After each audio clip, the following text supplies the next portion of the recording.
Dios le bendiga, bienvenidos una vez más a mi canal. Abramos nuestra Biblia, por favor.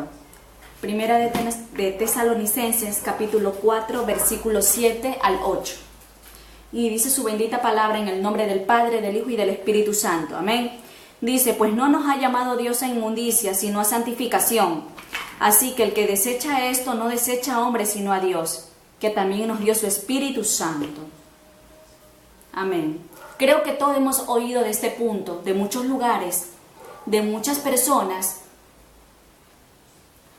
usan este texto para lastimar a otros. Sin santidad nadie verá al Señor. Pero aún así está diciendo la verdad. Sin santidad nadie verá al Señor. ¿Cuál es la importancia de la santidad?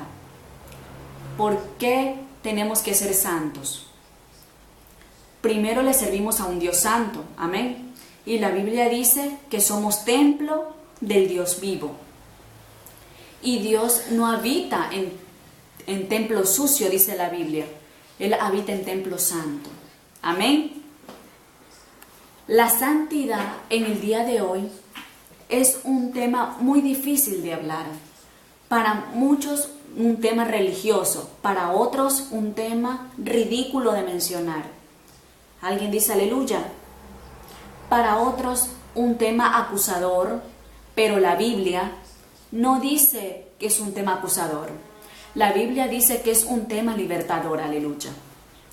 La Biblia es la que nos habla de vivir en santidad. Y todos los hombres y mujeres que fueron escogidos por Dios, aprendieron, lucharon por vivir una vida agradable a Dios. Que en santidad, que santidad es estar apartado para una misión. Santidad también es vivir una vida fuera de pecados. Eso es santidad. Dios no camina con lo inmundo. Dios no camina con el pecado. Dios no camina con lo injusto. Dios no camina con la mentira. Dios no camina con el robo. Dios no camina con el orgullo. Dios no camina con la vanidad. Dios no camina, vamos a añadirle algo, Dios no camina con vanidoso. Dios no camina con mentiroso. Dios no camina con fornicario. Dios no camina con adulterio, con adúlteros. Dios camina con santidad y con gente que se esfuerza para vivir en santo delante de Dios. No por los méritos de ellos, sino por la dependencia de la fuerza de Dios. Porque por nosotros mismos jamás podemos ser santos. No tenemos la capacidad ni la fuerza. Necesitamos al Espíritu Santo de Dios. Por eso la Biblia dice, haced morir las obras de la carne por el Espíritu. Es el Espíritu que nos ayuda. Hay una parte que lo hace el Espíritu de Dios. Hay otra parte que lo tienes que hacer tú. Cuando Satanás te tienta o viene una tentación de pecado, no es el Espíritu Santo que va a decir no, eres tú el que tiene que decir no. No es el Espíritu Santo que va a tomar la decisión de no pecar, eres tú el que debes de tomar la decisión de no pecar y de no ceder a esa tentación que más adelante será un problema para tu vida. Nuestro primer llamado en este mundo cristiano es vivir en santidad para Dios. Amén.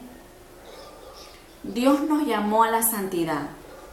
Nuestro primer llamado es ser santo, no es ser predicador. Nuestro primer llamado no es ser salmista.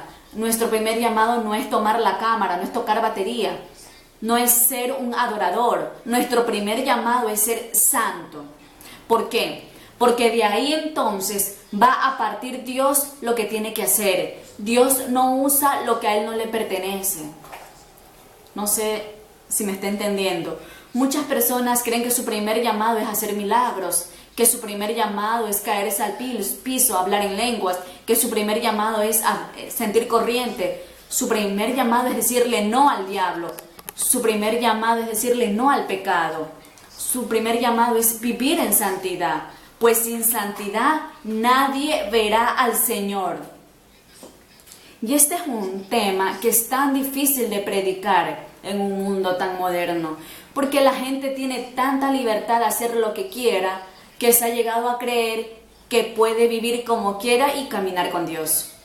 Y Dios ha dejado solo a gente más grande que nosotros y le ha hecho entender que Él no va a poder pasar por alto el pecado. Por ejemplo, Dios le aparece a Josué: como estuvo con Moisés, estaré con usted. Tú repartirás esta tierra, tú pasarás el Jordán, yo mostraré mi gloria.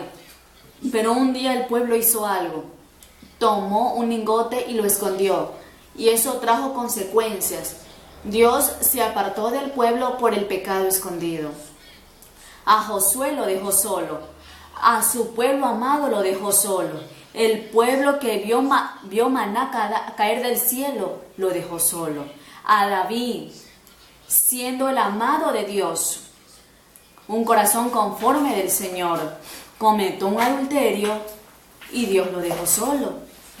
Dios se apartó de él, le hizo entender de que él lo amaba a David, pero que no iba a compartir su pecado y que no iba a tolerar sus pecados escondidos. Y David tuvo que entender ese punto. Por eso que al final de sus días, cuando él se está muriendo, llama a Salomón y le dijo: escucha esto, sírvele a Dios con un corazón perfecto y búscalo. Pero escucha esto, búscalo porque en el día en que tú lo dejes a Él, Él también te dejará a ti. Esa fue la introducción de David hacia su hijo Salomón. Busca a Dios y vive para Dios. Yo sé que usted está aquí hoy por diferentes motivos. Algunos vinieron a adorarlo, otros vinieron para buscar un milagro, otros vinieron para estar en la iglesia. Y sé que usted está esperando algo nuevo de Dios hoy, y Dios se lo va a dar. Pero Dios habló a mi corazón lo siguiente: sin santidad, ¿para qué tú quieres unción? Sin santidad, ¿para qué tú quieres hablar en lengua? Sin santidad, ¿para qué quieres milagros?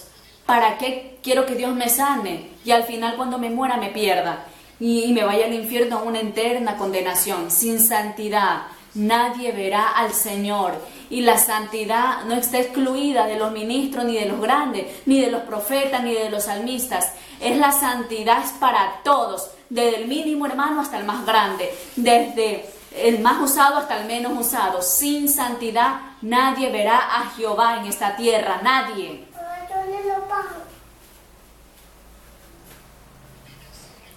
Y mi mensaje no es para hacerte sentir mal, mi mensaje es para que entiendas que Dios te ama tanto y que te está hablando de santidad. Amén. Sin santidad no podemos ver a Dios. Las personas, cuando se le habla de pecado, numeran los pecados grandes, adulterio, fornicación, y comienzan a hablar de los pecados mayores. Pero ¿qué hay de la envidia? ¿Qué hay del celo? ¿Sabían ustedes que hay pastores con celo ministerial? ¿Que hay evangelistas con celo ministerial? Y se sienten celosos de ver que Dios use a otros más que a ellos, cuando debería de ser un motivo de gozo y entender que Papá Dios que tiene para todos. Amén. Amén. ¿Y qué hay de los sábados? De los avariciosos, de los que hacen negocios para sacar la sangre a la gente. ¿Qué hay de la financiera, que explotan a los pobres? Y de los cristianos, dueños de financieras, que también explotan a los pobres como que fueran impíos igual que ellos. ¿Qué hay de los negocios injustos que a veces hacemos, no considerando la misericordia de Dios? ¿Sigo o paro? ¿Qué hay de esos predicadores envidiosos que no soportan el crecimiento de otros y que buscan de toda manera de dañar la imagen del que está siendo usado por Dios? Porque tal vez ellos no están siendo usados en esa misma dimensión. Porque si Dios, que es el dueño de todo, determinó usar a alguien más que a mí, ¿quién soy yo para decir qué hace? Él es el dueño de la unción, del poder, de la riqueza, de todo. Aleluya. Y de todo es de Él. Así que Él decide lo que Él quiere hacer y con quién quiere hacerlo. Y yo no debo de envidiarlo, sino gozarme y saber que si Papá Dios tomó la decisión de bendecir a alguien, Él sabe por qué lo está haciendo. Pueden haber predicadores incluso que levantan argumentos negativos en contra de otros por la envidia. ¿Ustedes saben cuántos cristianos hay envidiosos? Más cabello que todo lo que ustedes tienen. ¿Y qué hay de esos ávaros? Y de esos concilios avariciosos. Concilios que si lo menciono hoy, hasta piedras tirarían y llegarían aquí. Concilios que ya no saben, ya no encuentran banco donde depositar. ¿Cuántos millones de dólares? Conozco uno que tuvieron que congelarle la cuenta porque eran demasiado. Y lo grande que conozco pastores. ¿Qué hay de esos concilios que solamente piensan en ellos y no en los demás? Aleluya. Por eso, amado hermano, tenemos que tratar de caminar en santidad. Porque como dice su palabra, en santidad nadie lo verá. Había noches que la presencia de Dios era tan bajita que la podía tocar. El cuarto se llenaba de la presencia de Dios. Era de una forma tangible, palpable, real. Se podía percibir. Pasé largas horas en las noches experimentando su presencia.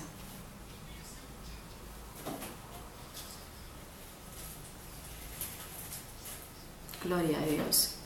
Les agradezco a todos. Muchísimas gracias por haber visto este mensaje. Que Dios me los bendiga. Bendiciones.